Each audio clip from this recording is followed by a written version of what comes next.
Patuloy na nanatiling malakas si Bagyong Tino habang ito ay kumikilos sa pakanlurang bahagi ng Philippine Sea. Ayon sa Pag-asa, ang sentro ng bagyo ay huling namataan 235 km silangan timog silangan ng Guian Eastern Samar.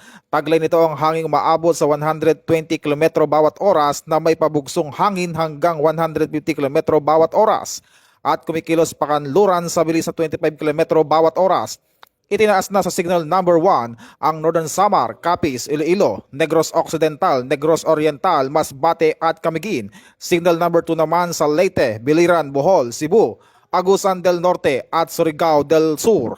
Habang signal number 3 naman ang Eastern Samar, Northern Samar, Southern Leyte at Surigao del Sur.